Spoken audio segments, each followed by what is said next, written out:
हमारे पिता जिन्होंने बेहतर काम किया है उन्हें आप मुख्यमंत्री घोषित कीजिए, तो ये इस बात की गारंटी होता है कि नीतीश कुमार का सबसे पहला शर्त जो है वो है उन्हें मुख्यमंत्री की कुर्सी दी जाए। जिस तरह से लालू प्रसाद ने 15 साल तक बिहार की राजनीति में डोमिनेट किया, जिस नरेंद्र मोदी को इस देश ने दोनों हाथ से उठाया था, रेड कारपेट बिछा करके उनका स्वागत किया था, उसी नरेंद्र मोदी को बिहार ने पटकनी दे दी। यही सोच करके भारतीय जनता पार्टी और नीतीश कुमार ने लालू प्रसाद को मुख्यमंत्री बनाया था, लेकिन यह दोस्ती मात्र 4 साल के भीतर ध्वस्त हो गई।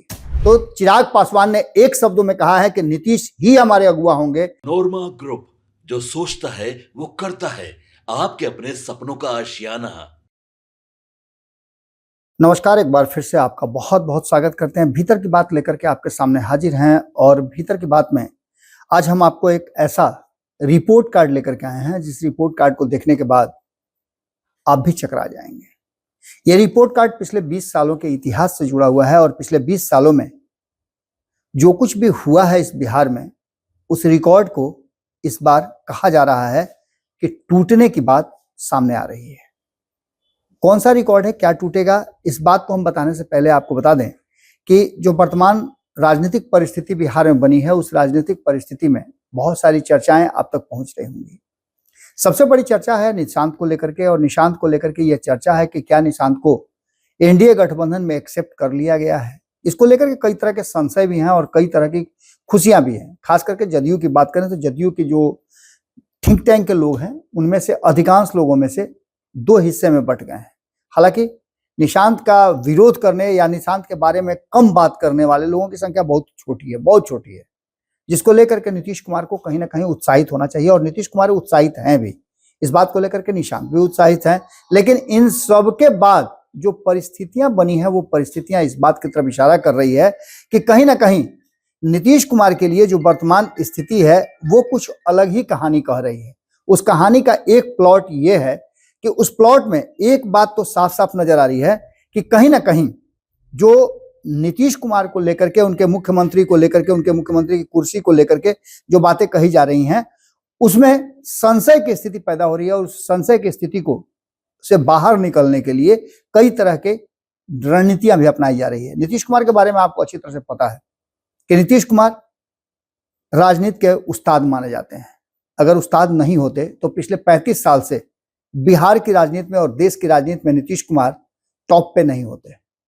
आज भी नीतीश कुमार को चाहे जितना भी आप कमजोर समझ लीजिए, हमने कई बार कहा है कि नीतीश कुमार को जब जब आप कमजोर समझेंगे तब तब वो फिनिक्स की तरह फिर से उत्पन्न हो जाते हैं। और यही स्थिति अभी देखने को मिल रही है। जो हम जिस नजर से हम देख पा रहे हैं उस नजर से हमें साफ साफ नजर आ रहा है कि 1990 से जो राजनीति की शुरुआत नीतीश कुमार ने की है और रणनीतिकार के रूप में की है, उस रणनीतिकार के रूप में नीतीश कुमार ने अपने लिए ही नहीं, अपने साथ साथ अपने सहयोगियों के लिए भी उन्होंने एक ऐसा पाथ तैयार किया, एक ऐसा रास्ता बनाया है जिस रास्ते से वो सत्ता की दहलीज तक पहुंच जाते हैं। अब उनके भाग्य पर निर्भर करता है कि उस पर कितना टिके रहते हैं। अब तक नीतीश कुमार को लेकर के हमने कई खबरें की है, लेकिन आज की खबर बहुत ज्यादा इंपॉर्टेंट इसलिए है कि एक आंकड़ा हमारे पास है, जिस आंकड़े को लेकर के हम आपको ये बताने की कोशिश कर रहे हैं कि नीतीश कुमार भले ही चाहे जितना भी उनको आप कमजोर कर दीजिए, जितना भी कमजोर समझ लीजिए, लेकिन वास्तव में नीतीश कुमार कमजोर हैं नहीं। कागज पे उन्हें 2024 के चुनाव में भी देखा जा रहा था कि बहुत कमजोर है। नीतीश कुमार की सीटों को लेकर के आपको याद होगा कि क्या कुछ कहा जा रहा था। कहा जा रहा था कि 5-6 सीटें से कम नहीं आएगी, लेकिन हमने कहा था कि नीतीश कुमार 10 से अधिक सीटें लेकर के आएंगे, और यह भी बात हमने कह दिया था कि 30 सीटों से कम एनडीए गठबंधन को नहीं आएगा यदि नीतीश कुमार उस खेमे में होते हैं तो। दूसरी बात हमने ये भी कहा था कि 50-50 का आंकड़ा होगा यदि नीतीश कुमार उस खेमे में नहीं रहते हैं।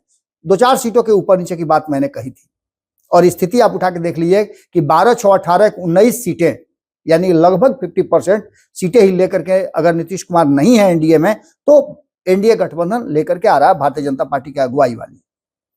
इन सारी बातों को लेकर के अब जो वर्तमान परिस्थिति बनी है उसमें साफ साफ नजर आ रहा है कि अब सबकी कुंडली एक एक करके निकलनी शुरू हो गई है। चिराग पासवान का भी लेटेस्ट बयान आपने सुना होगा। कल जब वो एयरपोर्ट पे पहुंचे तो उन्होंने एक बहुत ही सधा हुआ सारगर्भित बयान दिया, और ये बयान तब ज्यादा महत्वपूर्ण हो जाता है जब भारतीय जनता पार्टी बहुत कंफ्यूज है। भारतीय जनता पार्टी को जब जब कंफ्यूजन हुआ है तब तब चिराग पासवान ने भारतीय जनता पार्टी को उस कंफ्यूजन से बाहर निकाल करके रखा है, चाहे वो 2020 का चुनाव हो, 2014 का चुनाव हो, 2019 का चुनाव हो या फिर 2024 का चुनाव हो। 2024 के चुनाव में भी और 2019 के चुनाव में भी दोनों बार चिराग पासवान ने अपना स्टैंड लिया था, लेकिन उस स्टैंड को उन्होंने ठंडे बस्ते में भी रख दिया, क्योंकि बात एनडीए गठबंधन की थी और नरेंद्र मोदी को प्रधानमंत्री बनाने की थी। इस बार भी उन्होंने नीतीश कुमार को इसलिए एक्सेप्ट किया और वो भी एनडीए गठबंधन में इसलिए रहे, इतना सब कुछ होने के बावजूद। 2020 का चुनाव आपने देखा, 2021 में उनकी पार्टी टूटी, इन सब के बावजूद नीतीश कुमार से उन्होंने बेहतर रिश्ते जो बना के रखे। और इसके अलावे जिस तरह से एनडीए गठबंधन महिला को टिकट देने में कोताही कर रहा था, पिछड़ गया था, उसको भी कहीं ना कहीं पाटने का काम चिराग पासवान ने किया। इसके लिए उनको धन्यवाद भी प्रधानमंत्री नरेंद्र मोदी की तरफ मिला। नरेंद्र मोदी को लेकर के बहुत ज्यादा सेंसिटिव भी रहते हैं चिराग पासवान, और नरेंद्र मोदी प्रधानमंत्री बने रहें इसके लिए वो हर कुर्बानी देने के लिए अब तक तैयारी करते रहे हैं। इस बार भी जब सभी कंफ्यूज हैं बिहार में, तो चिराग पासवान ने एक शब्दों में कहा है कि नीतीश ही हमारे अगुवा होंगे, उनकी अगुवाई में हम चुनाव लड़ेंगे और वही हमारे मुख्यमंत्री भी होंगे। उनसे अब 2 स्टेप आगे बढ़ करके, क्योंकि भारतीय जनता पार्टी के कई नेताओं ने जो बातें कही हैं उससे एक बार फिर से 12 घंटे के लिए कंफ्यूजन पैदा हो गया था, जिसमें दिलीप जायसवाल जो कि प्रदेश अध्यक्ष हैं, इसके बाद प्रेम कुमार और भी कई नेताओं ने बयान दिए थे। उन बयानों में कहीं ना कहीं एक उलझन जरूर पैदा हो रही थी और नीतीश कुमार के लिए संशय पैदा हो रहा था। चिराग पासवान के बयान के बाद सम्राट चौधरी ने और बड़ा बयान दिया। चिराग पासवान ने तो आने वाले चुनाव की बात की, आने वाले जो सरकार बनेगी उसकी बात की, लेकिन सम्राट चौधरी ने, जो कि नीतीश कुमार को सत्ता से बेदखल करने के लिए, मुख्यमंत्री की कुर्सी से उतारने के लिए पगड़ी बांधे थे, उन्होंने कहा कि 15 साल अभी और नीतीश कुमार बिहार की गद्दी पर शासन करेंगे।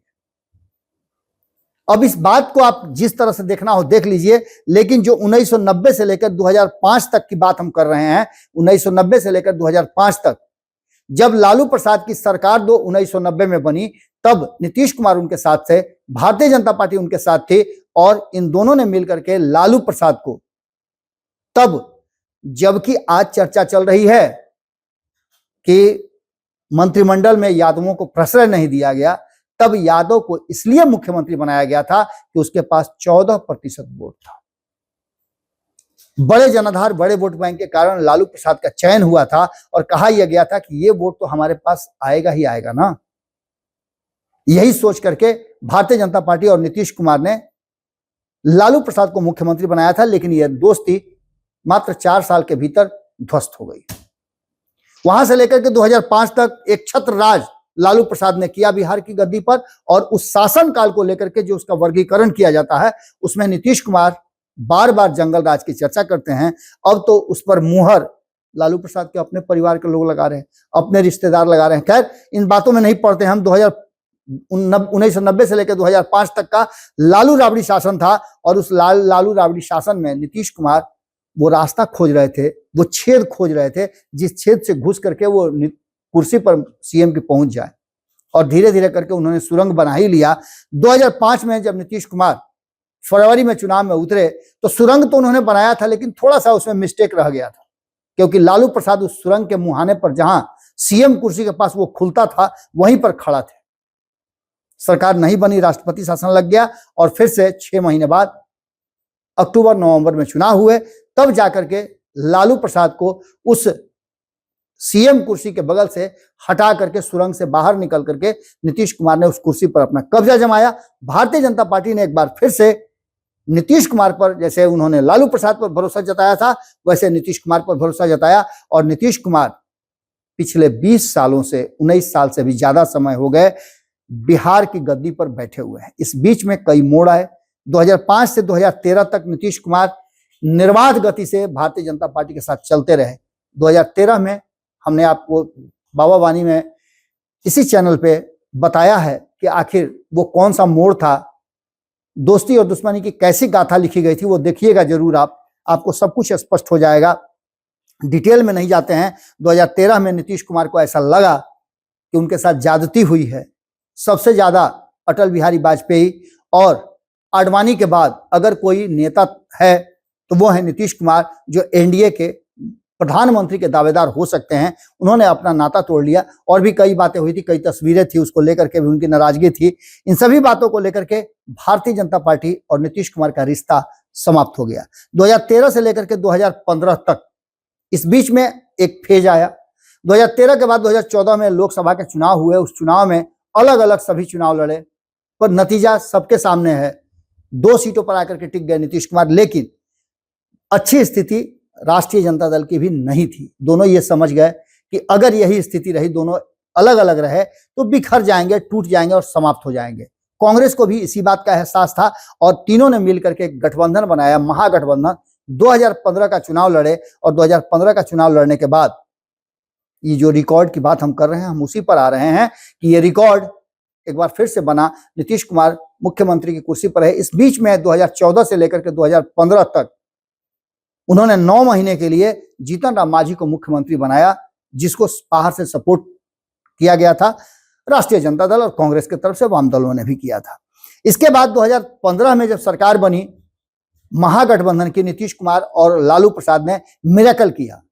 जिस नरेंद्र मोदी को इस देश ने दोनों हाथ से उठाया था, रेड कारपेट बिछा करके उनका स्वागत किया था, उसी नरेंद्र मोदी को बिहार ने पटकनी दे दी। रिकॉर्ड नीतीश कुमार के पक्ष में था और नीतीश कुमार एक बार फिर से मुख्यमंत्री बने। 2015 से 2017 तक बिना किसी रुकावट के वो मुख्यमंत्री की कुर्सी पर रहे और उन्होंने तभी उंगली पकड़ करके तेजस्वी यादव को राजनीति में प्रवेश कराया। ये बात हम कह रहे हैं तो इसको गौर करके रखिएगा, कहीं साइड में लिख करके रखिएगा कि नीतीश कुमार ने उंगली पकड़ के लालू प्रसाद जैसे दिग्गज के पुत्र तेजस्वी यादव को, तेज प्रताप यादव को राजनीति में विधिवत प्रवेश कराया, उंगली पकड़ के, दोनों हाथ से दोनों को पकड़ करके और सत्ता के करीब लेकर के आए, उप मुख्यमंत्री तक बनाया। और ये कर्ज अभी भी लालू प्रसाद तेजस्वी यादव पर बाकी है। इस कहानी को आगे बढ़ाते हैं। ये वो समय था जब 2017 तक किसी भी तरह का कोई समस्या नहीं हो, लेकिन 2017 में जब नीतीश कुमार पर दबाव बनने लगा कि नीतीश कुमार अब केंद्र की राजनीति में जाएं, लालू प्रसाद सपोर्ट करेंगे, उन्हें प्रधानमंत्री का उम्मीदवार बनाएंगे और नरेंद्र मोदी के विरुद्ध खड़ा करेंगे। लेकिन अपनी ताकत को अच्छी तरह से समझ गए थे नीतीश कुमार। बिहार की 40 सीटों से अगर जीत भी जाते हैं तो कोई फायदा नहीं होने वाला था और मुख्यमंत्री से प्रधानमंत्री बनने का सपना ही रह जाएगा। बिहार की कुर्सी हाथ से निकल जाएगी और लालू प्रसाद तेजस्वी यादव को मुख्यमंत्री बना देंगे। इन सारी बातों को सोच समझ करके, जोड़ घटाव करके, गुना भाग करके नीतीश कुमार ने फैसला लिया कि वो अब महागठबंधन नहीं, बल्कि एक बार फिर से वक्त बदल रहा है, परिस्थितियां बदल रही हैं और 5 साल के कार्यों को लेकर के भारतीय जनता पार्टी जितना एग्रेसिव है, नरेंद्र मोदी का ऑरा जिस तरह से बढ़ रहा है, उससे 2019 के चुनाव में उन्हें मात देना संभव नहीं होगा। इस बीच में उनके कोच के रूप में कुछ दिन काम भी किया था प्रशांत किशोर ने। उनकी भी मंशा यही थी कि नीतीश कुमार कोई इस तरह का फैसला न लें। खैर, नीतीश कुमार को एनडीए गठबंधन में जाने से प्रशांत किशोर रोकना चाहते थे, लेकिन फैसला तो नीतीश कुमार को लेना था। इस फैसले में कहीं ना कहीं प्रशांत किशोर पीछे रह गए और नीतीश कुमार का फैसला कारगर साबित हुआ। 2019 में उन्हें भारतीय जनता पार्टी ने मान सम्मान दिया, अपने बराबर सीटें दी और 16 सीटें जीत करके लोकसभा में आए। जो 2 सीटें थी उसमें उनकी बढ़ोतरी हुई और 14 सीटें एक्स्ट्रा जीत करके आए। राष्ट्रीय जनता दल का खाता तक नहीं खुला और यह फैसला नीतीश कुमार का बहुत ही सारगर्भित और कहा जाए कि एकदम बिल्कुल पॉलिटिकल फैसला था। उनकी कुर्सी भी मुख्यमंत्री की बची रह गई और आने वाले समय के लिए उन्होंने बेहतर प्रदर्शन भी कर लिया। 2020 के चुनाव में भी लगभग यही हुआ और इस 2015 से 17 तक नीतीश कुमार, पहले तो 15 से 17 तक आरजेडी और कांग्रेस के साथ सरकार चलाए। उसके बाद नीतीश कुमार ने भारतीय जनता पार्टी और अन्य लोगों के साथ, जो कि एनडीए गठबंधन के हिस्सा थे, जिसमें आपने देखा होगा कि हिंदुस्तानी अवाम पार्टी भी थी, लोक जनशक्ति पार्टी भी थी, इनके साथ मिलकर के सरकार चलाया। इस बीच में भी आपको पता होगा कि 17 में आए तो क्या क्या हुआ। मंत्रिमंडल का गठन हुआ, उसमें सभी लोगों को प्रतिनिधित्व मिला। खैर, इसके आगे अब 2017 से 2020 की तरफ अगर बढ़ते हैं तो यहाँ भी नीतीश कुमार बहुत ही अपने हिसाब से सरकार चलाते रहे और भारतीय जनता पार्टी उनको साथ देती रही। यहां भी नीतीश कुमार का रिकॉर्ड जो है वो बरकरार रहा। लेकिन 2022 में एक बार फिर से नीतीश कुमार को अलग होना पड़ा। अब इन पूरी कहानी को आप अच्छी तरह से समझ गए होंगे कि नीतीश कुमार जिधर रहे उधर ही सरकार बनी। क्या 2025 में भी यही होने जा रहा है? इसके पीछे भी कहानी है कि 2005 में जब नीतीश कुमार सत्ता में आए थे, मुख्यमंत्री बने थे, तो 139 में से 88 सीटें वो जीत करके आए थे, जो कि 22.4% उनका वोट था। गौर कीजिएगा इस बात को। 2005 में जब नीतीश कुमार पहली बार मुख्यमंत्री, मैंने पहली बार विधिवत रूप से मुख्यमंत्री 5 साल के लिए बने, बीच में मुख्यमंत्री का शपथ उन्होंने लिया लेकिन वो कारगर नहीं हुआ था। तो जब मुख्यमंत्री का शपथ लिए तो उनके पास 88 सीटें थी और चुनाव में उन्हें बिहार की जनता ने 22.4% वोट दिया था। इसके साथ साथ 2010 में अब आगे चढ़ते हैं। 2005 से 2010 के कार्यकाल को स्वर्णिम काल बिहार का बताया जाता है, जिसमें नीतीश कुमार ने बेहतर काम किया और उन्होंने क्राइम, करप्शन और कम्युनिज्म, इन तीनों चीजों से कोई समझौता नहीं किया, जो आज तक नीतीश कुमार पर टैग लगा हुआ है। इसका फायदा यह हुआ कि बिहार की जनता ने नीतीश कुमार को झोली भर भर के वोट दिया। नीतीश कुमार 115 सीटें जीत करके आए, 27 सीट अधिक था। और ये वो 27 सीट था जो आपको याद होगा कि 2005 के फरवरी में जब चुनाव हुआ था तो यही वो 27 सीट था जिसके कारण वो सरकार नहीं बना पाए थे। बिहार की जनता ने 115 सीटें दी नीतीश कुमार को और वोटिंग का प्रतिशत बढ़ करके हो गया 22.6, यानी बहुत ज्यादा वोटों के प्रतिशत में बढ़ोतरी नहीं हुआ लेकिन सीटों में बढ़ोतरी हो गई, क्योंकि सीटें ज्यादा लड़े थे। 150 से ज्यादा सीटों पर चुनाव लड़े थे नीतीश कुमार और उन्हें 22.6% वोट मिला, यानी 20% से अधिक।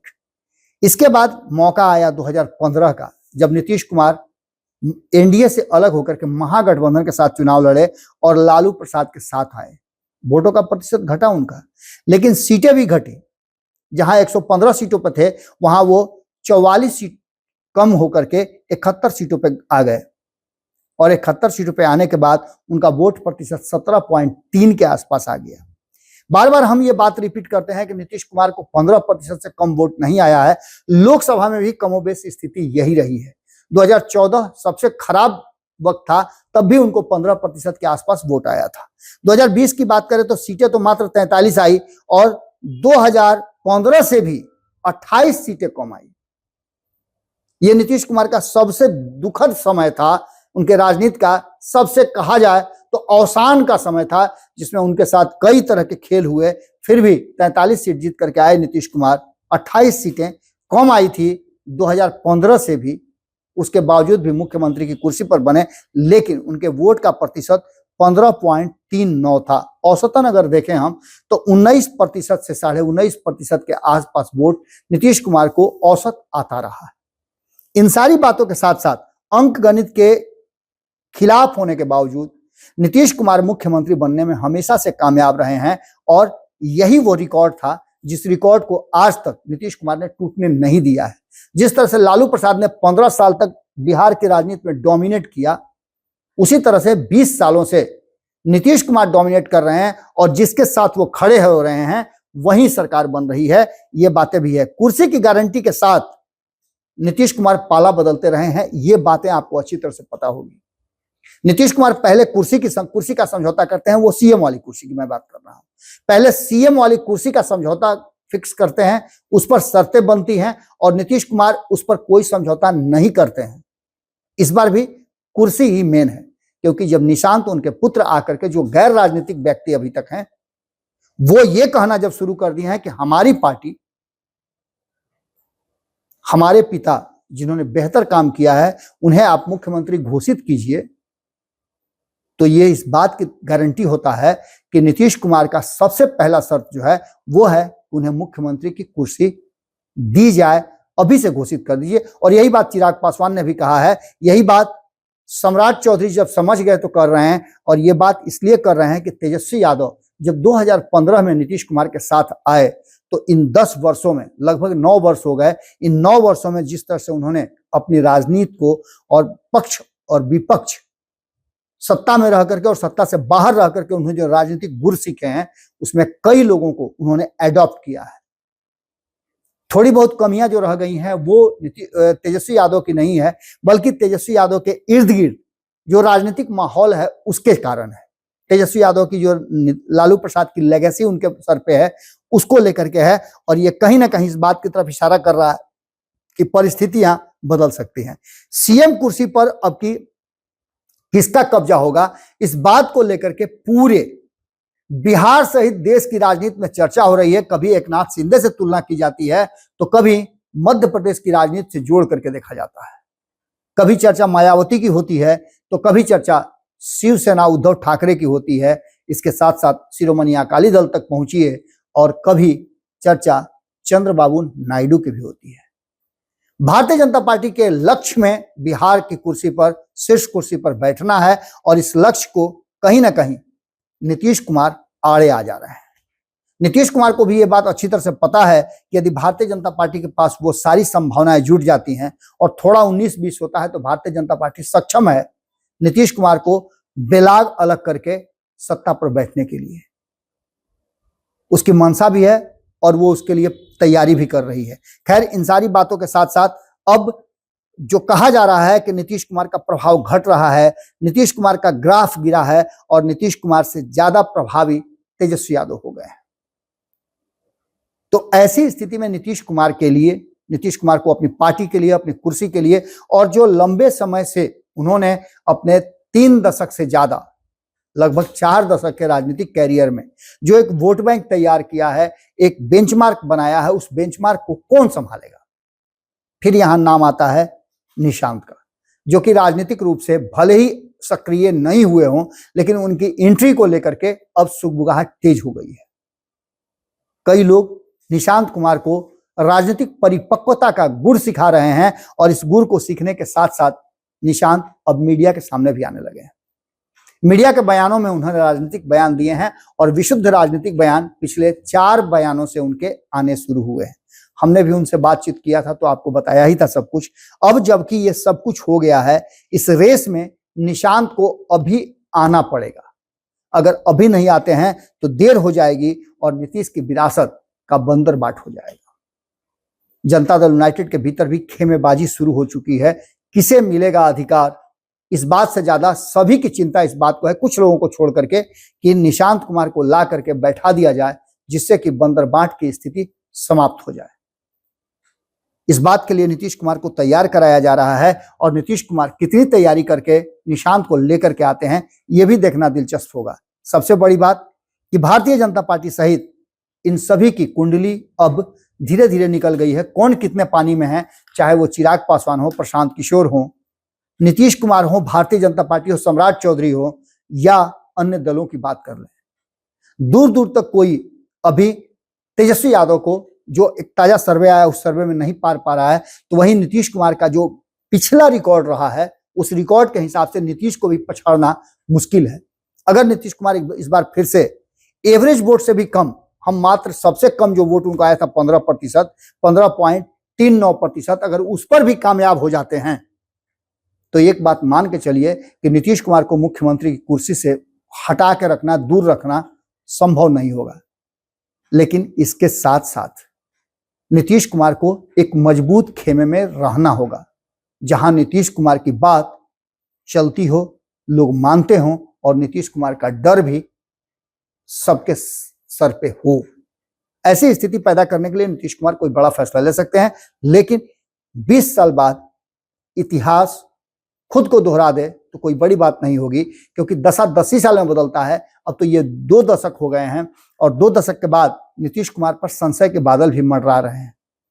देखना दिलचस्प होगा कि क्या कुछ निकल के सामने आता है। रिकॉर्ड हमने बता दिया आपको, हमने आपको परिस्थितियां बता दी, हमने आपको बता दिया कि तराजू का पलड़ा अभी ऐसे है, नीतीश जिधर रहेंगे उधर पलड़ा झुकेगा और भार बढ़ेगा।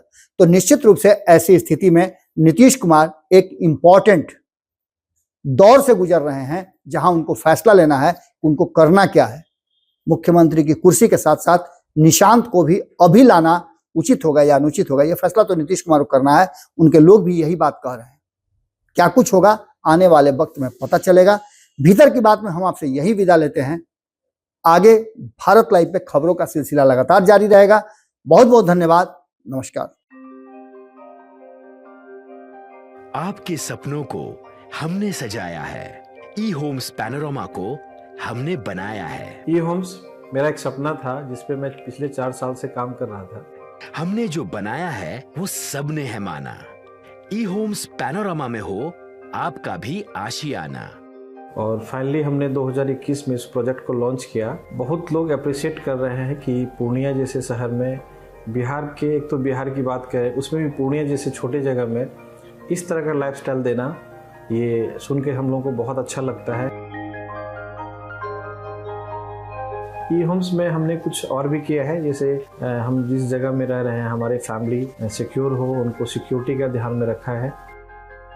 आपकी सुविधा और सुरक्षा आपके लिए खास है, ये आपका विश्वास है। इसमें आर्टिफिशियल इंटेलिजेंस का 7 लेयर सिक्योरिटी का हमने इस्तेमाल किया है। लश ग्रीन कैंपस को बनाया है। यदि हमारा बाउंड्री वाल है तो वो वर्टिकल गार्डन है।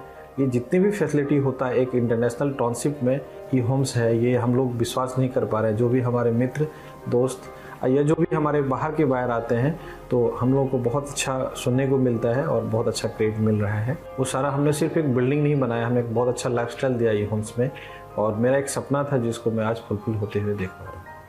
ये आपका आवास है। ई होम्स पैनोरामा में अब आपका निवास है। E homes panorama, luxurious lifestyle redefined. Panorama group, जो सोचता है वो करता है। अगर ये वीडियो पसंद आई और वह बिहार के राजनीति और बिहारियत से सरोकार रखेनी तो सब्सक्राइब बटन दबा के चैनल के सब्सक्राइब कर ली। ओजे एगो घंटी बा, ओकरा बटन दबा देला से कुल सटीक और मारक खबर रुआ मुफ्त में मिल जाई। अगर रुआ पत्रकारिता के हमनी के नया प्रयोग में सहयोग कर चाहतानी तो ज्वाइन बटन दबा दी। पेटीएम नंबर नोट कर ली 9386816700।